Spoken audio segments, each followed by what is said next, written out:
Hello friends, स्वागत है आपका गुरु मंत्रा एकेडमी में। कल हम लोगों ने पर्यावरण अध्ययन के केवीएस पीआरटी के 30 क्वेश्चन डिस्कस किए थे। आज हम लोग उसका दूसरा पार्ट लेके आए हैं, पर्यावरण अध्ययन संग्रह भाग 2। ठीक है, इसमें भी हम लोग कुछ क्वेश्चंस को डिस्कस करेंगे पर्यावरण के पर्सपेक्टिव से, पर्यावरण के सब्जेक्ट को लेकर के, जो केवीएस पीआरटी चाहे सीटेट एग्ज़ाम चाहे सुपर टेट एग्ज़ाम में जो ईवीएस वाला सब्जेक्ट आता है उसके लिए बहुत ही ज़्यादा हेल्पफुल है। ठीक है, तो कमेंट करके बताइएगा कि कल का वीडियो और आज का वीडियो आपको कैसा लगा, और कुछ सजेशन होगा तो वो भी दीजिएगा। तो आइए हम लोग स्टार्ट करते हैं। पहला क्वेश्चन पूछ रहा है कि प्लेग है, ऑप्शन 1 है कवक जनित बीमारी, दूसरा है विषाणु जनित बीमारी, तीसरा है जीवाणु जनित बीमारी, चौथा है खनिज जनित बीमारी। ठीक, तो प्लेग जो है वो हम लोग सुने होंगे प्लेग के बारे में। प्लेग जो है वो चूहों से फैलने वाली बीमारी है, रैट से फैलने वाली बीमारी है।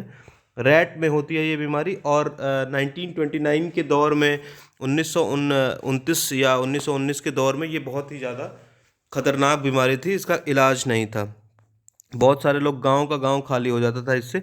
ठीक, तो ये किससे फैलता है बेसिकली? ये जीवाणु जनित बीमारी है, जिसको हम लोग बैक्टीरिया कहते हैं हिंदी में। दिस इज ए बैक्टीरिया जनित बीमारी। ठीक है, और विषाणु क्या होता है? This is virus. जैसे कोविड है ना, तो विषाणु होता है वायरस और जीवाणु होता है बैक्टीरिया। तो इसका आंसर हो जाएगा ऑप्शन 3, जीवाणु जनित बीमारी है प्लेग। ठीक है, प्लेग चूहों के कारण फैलता है, चूहों से फैलता है। ठीक, अगला क्वेश्चन की अगर हम बात करें तो अगला क्वेश्चन है गैसीय अपशिष्ट है। गैसीय अपशिष्ट, पहली बात तो हमें समझना होगा कि अपशिष्ट क्या है। अपशिष्ट जैसे किसी को हम लोग कहते हैं वेस्ट ना, खराब चीज जो होता है उसको हम लोग कहते हैं अपशिष्ट। ठीक, तो गैसीय अपशिष्ट यानी गैस में खराब चीज कौन सी है? ठीक, तो गैस में घरों की नालियों का गंदा पानी, ये गैस में आता ही नहीं है, ये तो पानी है, लिक्विड है। सब्जी एवं फलों के छिलके, ये तो ऑर्गेनिक वेस्ट है। ठीक है, खेत खलिहानों में निकलने वाला कचरा, ये वेस्ट है। चौथा ऑप्शन है लकड़ी कोयला से जलने वाला धुआं, धुआं ही गैस में आता है। पहली बात तो अगर ऑप्शन ट्रिक से लगाएं तो इसको ये ऑप्शन सही हो जाएगा। वैसे भी अगर हम लोग डिस्कस करें तो लकड़ी क्या है? लकड़ी से जलने वाला धुआं ये गैस में आता है, ये हानिकारक कार्बन डाइऑक्साइड और कार्बन मोनोऑक्साइड निकलता है इससे। कोयला से भी कार्बन मोनोऑक्साइड निकलता है, इसीलिए कभी कभी क्वेश्चन पूछता है कि कोयले को बंद कमरों में क्यों नहीं रखा जाना चाहिए, क्योंकि इस कमरे का सारा ऑक्सीजन कार्बन मोनोऑक्साइड में बदल जाता है और आदमी की मृत्यु हो जाती है। ठीक है, तो ऑप्शन 2 सही हो जाएगा, ऑप्शन 4 सही हो जाएगा, सॉरी, ऑप्शन 4 सही हो जाएगा। लकड़ी कोयला से जलने वाला जो धुआं है वो गैसीय अपशिष्ट में आता है। ठीक है, अपशिष्ट का मतलब होता है वेस्ट, ये ध्यान रखिएगा। तीसरा हमारा क्वेश्चन है निम्नलिखित में से कौन से पौधे दूर दूर प्रकाशित होते हैं, दूर दूर प्रसारित होते हैं? ठीक, तो इसका पहला ऑप्शन है बीज द्वारा प्रकीर्णित। प्रकीर्णन का मतलब होता है फैलना, मतलब दूर दूर तक फैल जाना। ठीक है, तो बीज द्वारा ज़्यादा दूर तक नहीं फैल पाएंगे, तो पहला ऑप्शन गलत होगा। बीजाणु द्वारा प्रकीर्णित पौधे, ये भी ऑप्शन गलत हो जाएगा। फल द्वारा प्रकीर्णित पौधे, ये बहुत दूर तक नहीं फैल जाएगा। कायिक जनन द्वारा वितरित। ठीक है, कायिक जनन मतलब एक पौधे से दूसरे पौधे में ले जाना, उसको जिसको हम लोग कलम कहना कहते हैं ना, तो वही ऑप्शन होता है। तो कायिक जनन द्वारा वितरित पौधे दूर दूर तक प्रसारित होते हैं, ये बहुत दूर दूर तक ले जाए जाते हैं और इनको दूर दूर तक उगाया जाता है। ठीक है, तो ये हो गया तीसरे का ऑप्शन 4 सही आंसर हो जाएगा। अगले प्रश्न की तरफ बढ़े तो जब मोर सांप को खाता है, सांप कीड़ों को खाता है और कीड़े हरे पौधों को खाते हैं, तो मोर का पोषण तल क्या है? पहली बात तो हमें समझना होगा कि पोषण तल क्या होता है। पोषण तल जैसे हम लोग पिरामिड बनाते हैं ना, पोषण पिरामिड, न्यूट्रिशन पिरामिड, तो क्या होता है, सबसे नीचे जो होता है जो सबसे ज़्यादा मात्रा में पाया जाता है, फिर उसके ऊपर उससे कम मात्रा में पाया जाता है, फिर उससे ऊपर उसके कम मात्रा में पाया जाता है। तो अगर क्या बोलते हैं, कीड़े हरे पौधों को खाते हैं, तो यानी कि हमारे पृथ्वी पे जो हरा पौधा है, ठीक है, ग्रीन प्लांट्स जो हैं वो बहुत ही ज़्यादा मात्रा में पाए जाते हैं। ठीक है, तो सबसे नीचे ग्रीन प्लांट्स आ जाएंगे, फिर उसके ऊपर कीड़े आ जाएंगे, इंसेक्ट्स। ठीक है, इंसेक्ट्स के ऊपर आ जाएंगे सांप, स्नेक। ठीक, स्नेक आ जाएगा। अब स्नेक जो है, मोर जो है वो स्नेक को खा रहा है, यानी पीकॉक जो है वो स्नेक को खा रहा है, यानी पीकॉक क्या आ जाएगा, सबसे ऊपर, खाद्य पिरामिड के सबसे ऊपर, शीर्ष मतलब सबसे ऊपर। ठीक है, तो ऑप्शन ये सही हो जाएगा कि जो मोर है वो खाद्य पिरामिड के शीर्ष पे आएगा, सबसे ऊंचे स्थान पे आ जाएगा, सबसे ऊपर आ जाएगा। इसी को कहते हैं खाद्य पिरामिड। ये जो ऑप्शन, ये जो डायग्राम बना है ना, इसको खाद्य पिरामिड कहते हैं। इसके नीचे जो सबसे ज़्यादा मात्रा में पाया जाता है उसको हम लोग रखते हैं, उसके ऊपर उसको जो खाता है उसको रखते हैं, फिर उसके ऊपर उसको जो खाता है उसको रखते हैं, ठीक है। ऐसे करते करते जो सबसे लास्ट में बचता है उसको हम लोग सबसे ऊपर रख देते हैं। तो इस हिसाब से अगर हम देखें तो जो पीकॉक है, जो मोर है, वो सांप को खा ले रहा है, इसलिए मोर जो खाद्यान्न श्रेणी में है, जो खाद्य पिरामिड में है, वो सबसे ऊंचे स्थान पे आ जाएगा, ठीक। प्राथमिक अपघटक क्या होते हैं? जो प्राथमिक लेवल पर, जैसे घास को कोई खा रहा है तो वो प्राथमिक अपघटक हो जाएंगे, ठीक है। प्राथमिक उपभोक्ता क्या होते हैं? जो मतलब जैसे जो घास को खा रहा है, ठीक है, जो उपभोग कर रहा है घास का, उसको हम लोग कहते हैं प्राथमिक उपभोक्ता। अंतिम अपघटक यानी जो जैसे लास्ट में कोई कोई जानवर अगर मर गया तो उसका जो अपघटक है, जैसे बैक्टीरिया वायरस हो जाए, तो वो उसके अंतिम अपघटक हो जाएंगे, ठीक। तो ये पांचवा क्वेश्चन का ये सही आंसर है, चौथा। खाद्य पिरामिड के शीर्ष पे आ जाएगा मोर। अगले क्वेश्चन की तरफ बढ़ें तो अगला क्वेश्चन क्या कह रहा है? निम्न में से कौन सा कायांतरित शैल का उदाहरण है? कायांतरित शैल मतलब जिसकी काया बदल जाए, जिसका रूप परिवर्तित हो जाए, ठीक है। तो इसका आंसर हो जाएगा संगमरमर। संगमरमर कैसे बनता है? जब वॉल्केनो से, जब ज्वालामुखी से लावा निकलता है ना, जब ज्वालामुखी से लावा निकलता है तो इसके आसपास की जो चट्टानें होती हैं, इस लावा, गर्म लावा की वजह से ये बदल जाती हैं। इसी को कहते हैं कायांतरण, ठीक है, इसी को कहते हैं कायांतरण। और इसी प्रोसेस से जो है ये पत्थर जो है वो वो क्या बोलते हैं, संगमरमर में बदल जाते हैं। तो बेसिकली कौन से पत्थर संगमरमर में बदलते हैं? जो आसपास के चूना पत्थर होते हैं ना, सैंडस्टोन जिसको इंग्लिश में कहते हैं, तो ये सारे पत्थर जो होते हैं वो संगमरमर में बदल जाते हैं, ठीक। तो संगमरमर एक बहुत ही यूजफुल मटेरियल है हमारे लिए, तो इसका आंसर हो जाएगा संगमरमर, ठीक है। चूना पत्थर से ही संगमरमर बनता है, कायांतरित होकर चूना पत्थर से ही संगमरमर बनता है, ठीक। तो अगला क्वेश्चन क्या है?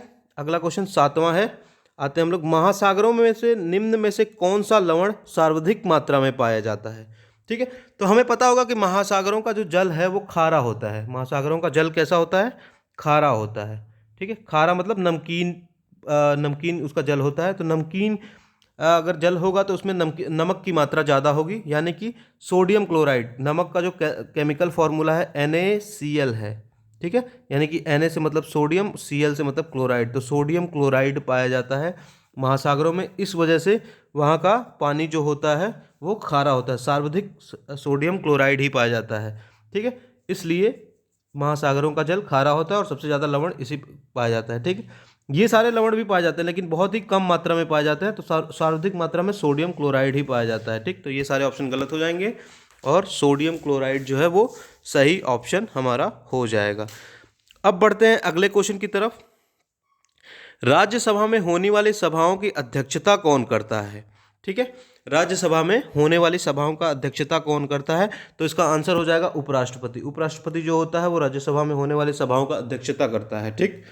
लोकसभा में जो होता है, लोकसभा द्वारा चुने गए अध्यक्ष जो होते हैं उसकी अध्यक्षता वो करता है, लोकसभा का जो अध्यक्ष होता है, ठीक है।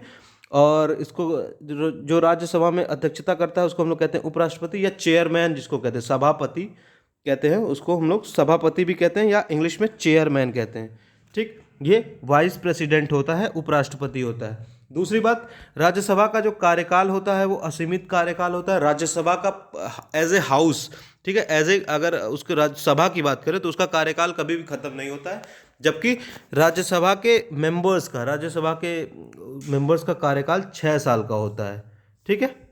राज्यसभा के मेंबर्स का कार्यकाल 6 साल का होता है। इसमें 12 व्यक्ति जो होते हैं वो राष्ट्रपति द्वारा नामित किए जाते हैं, ठीक। कल्चरल फील्ड से या लिटरेचर फील्ड से, ऐसे बहुत सारे फील्ड से इसमें व्यक्ति जो हैं वो राष्ट्रपति के द्वारा नामित किए जाते हैं, ठीक है। तो राज्यसभा ये हो गया।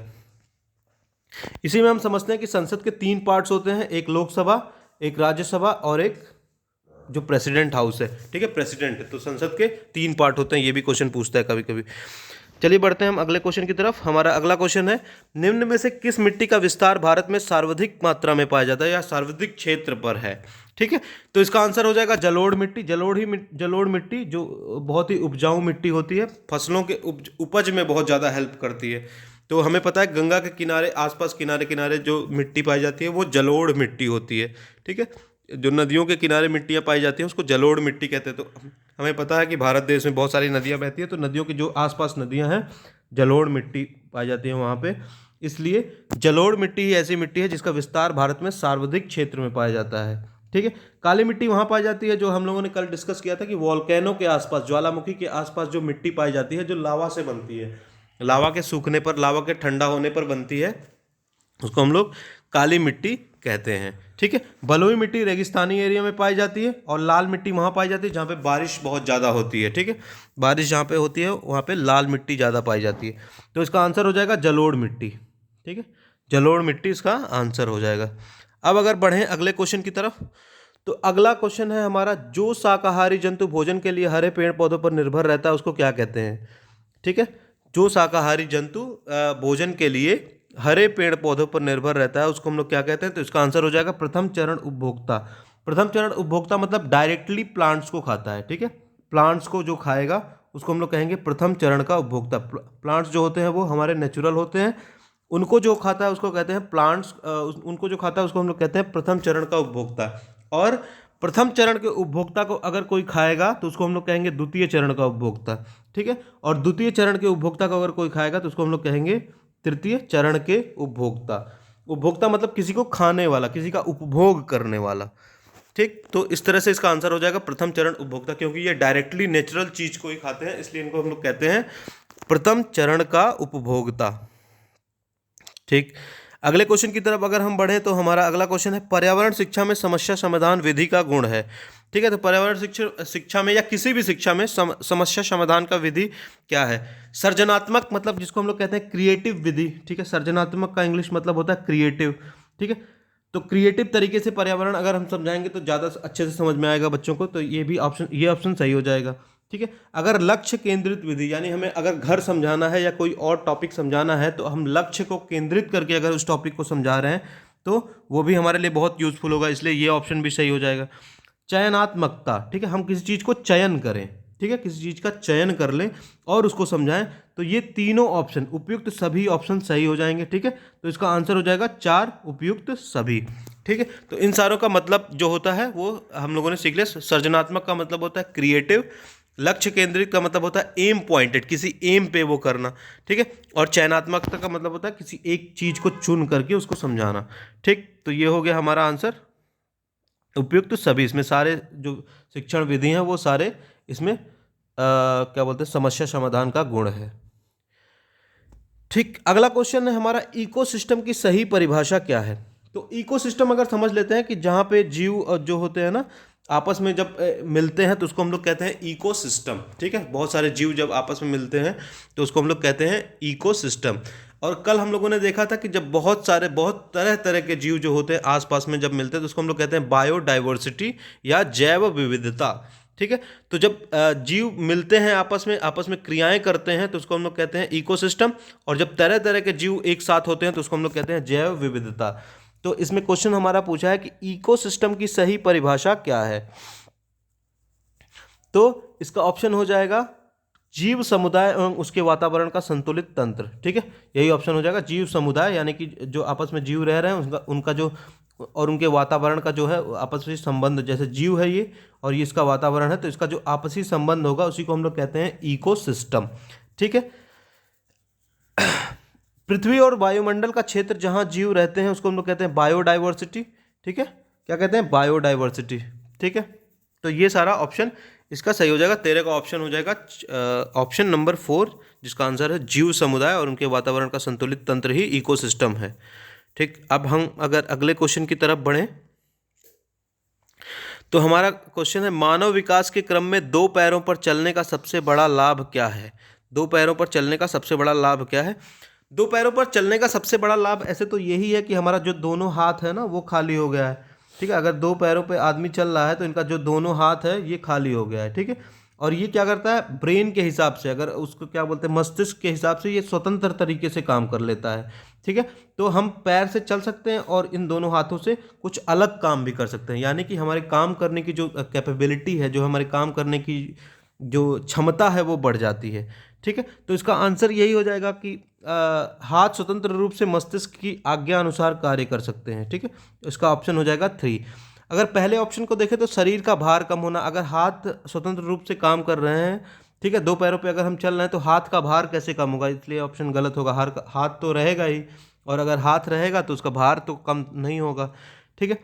शरीर को अच्छी प्रकार से आधार देना, ये इसका काम नहीं है। अगर हाथ चारों पैर पे चल रहे हैं तो ज़्यादा अच्छे से आधार मिलता है, ठीक है, तो इसका ये आंसर नहीं होगा, ठीक है। अधिक तेज चाल, हमने देखा होगा कि जो चार पैर वाले जंतु जैसे चीता है वो हमसे अधिक तेज चलते हैं, तो इसका मतलब ये हाथों के स्वतंत्र होने का ये वो क्या बोलते हैं, ये उसका आंसर वो नहीं होगा, ठीक है। तो इसका आंसर होगा ऑप्शन 3, स्वतंत्र रूप से मस्तिष्क की आज्ञा अनुसार हाथ काम कर सकते हैं और हम उससे कुछ और काम ले सकते हैं, ठीक है।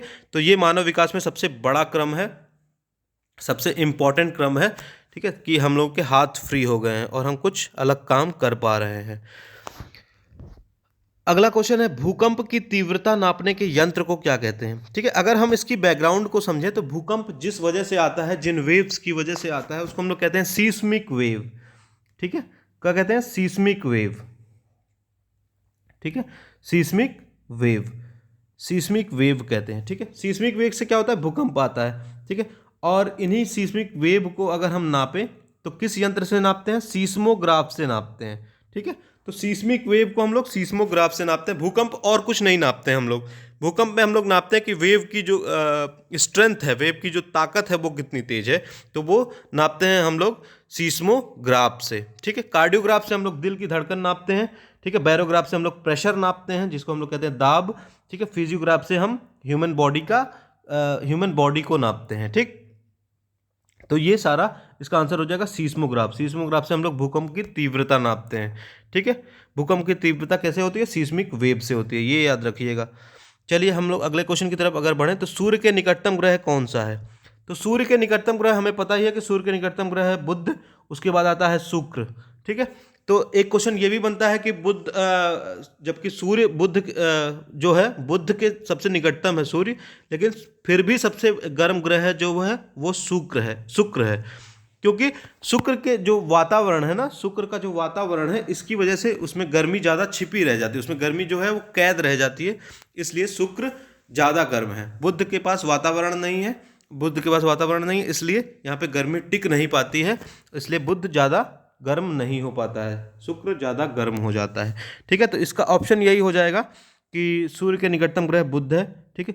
और ये याद रखिएगा जो सबसे गर्म ग्रह है, निकटतम होने के बावजूद भी बुध जो है वो सबसे गर्म ग्रह नहीं है, शुक्र सबसे गर्म ग्रह है, ठीक। फिर हम अगले क्वेश्चन की तरफ अगर बढ़ें तो गिर राष्ट्रीय पार्क किस राज्य में स्थित है?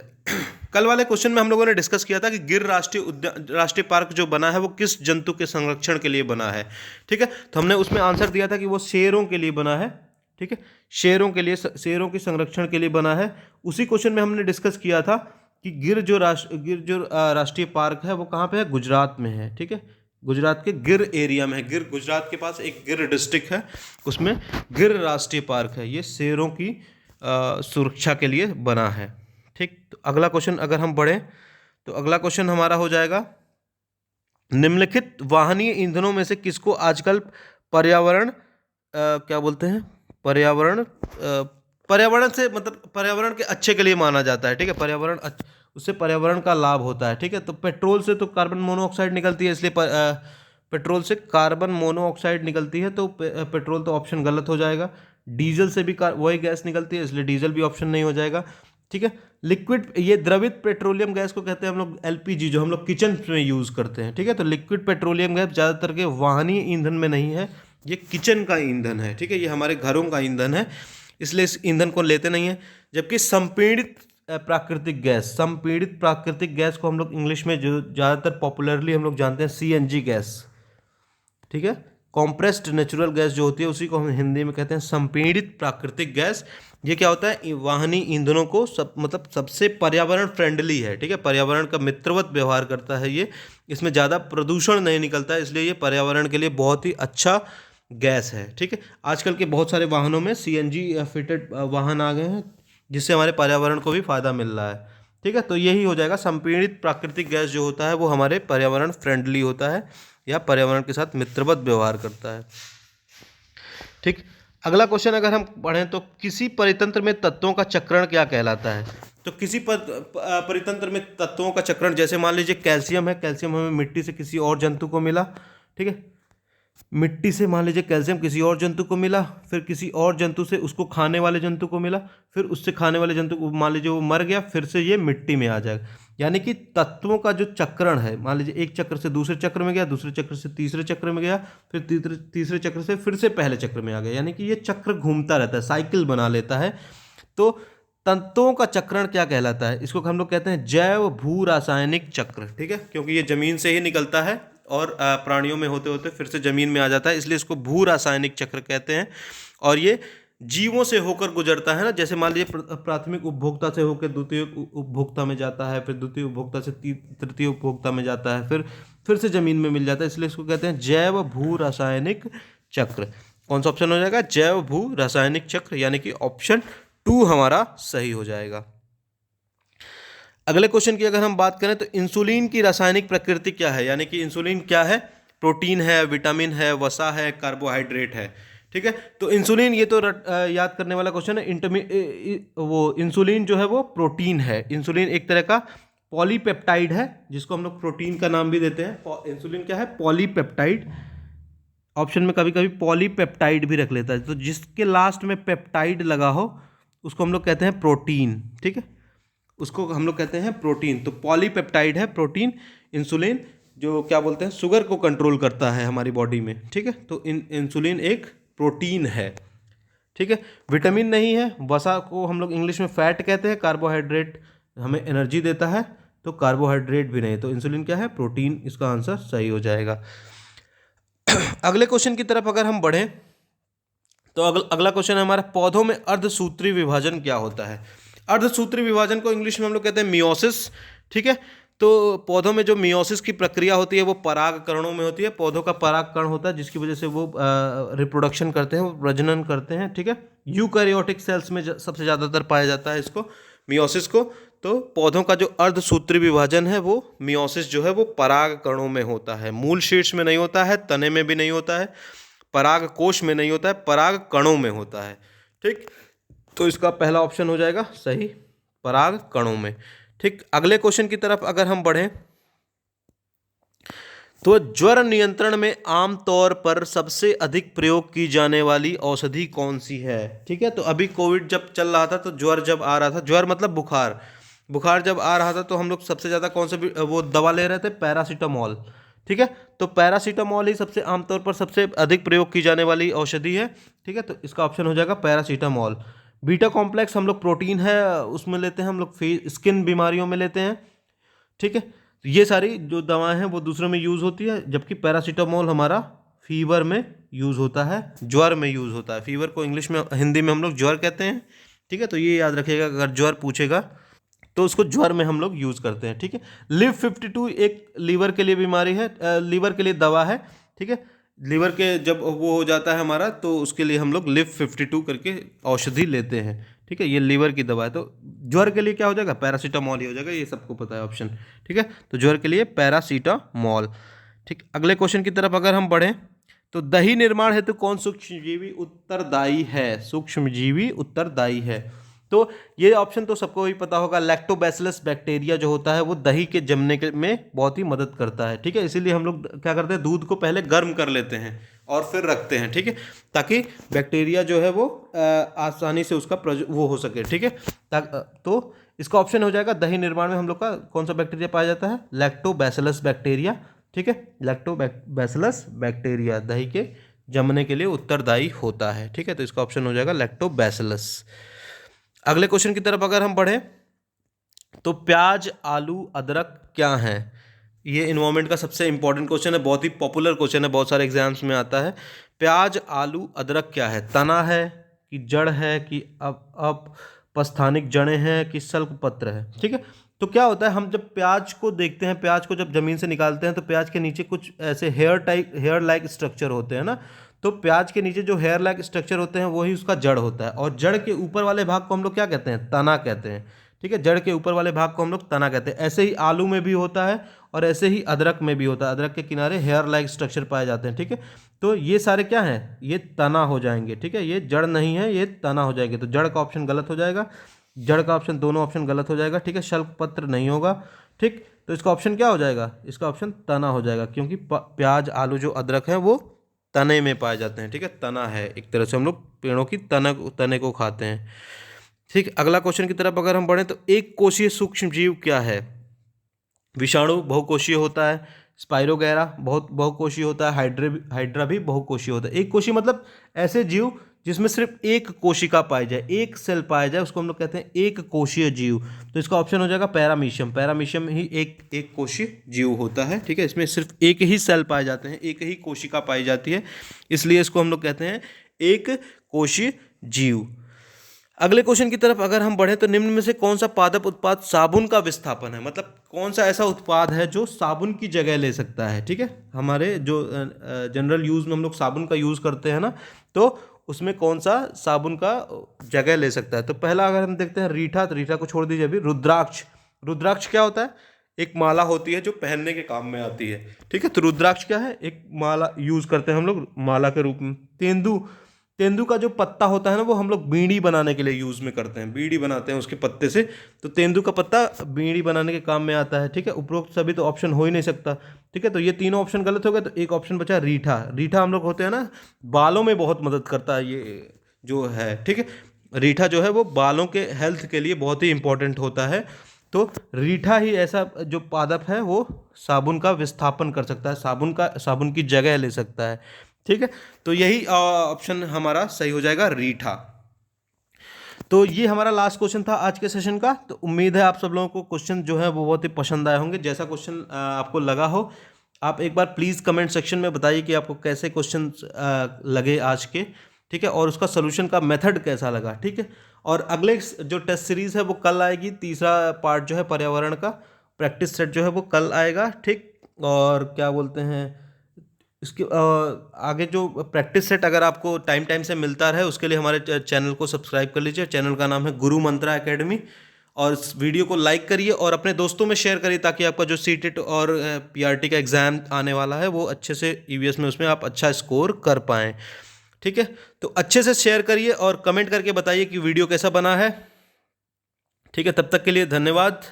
गुरु मंत्रा एकेडमी देखते रहिए और ईवीएस तैयार करते रहिए। ठीक है, फिर थैंक यू सो मच।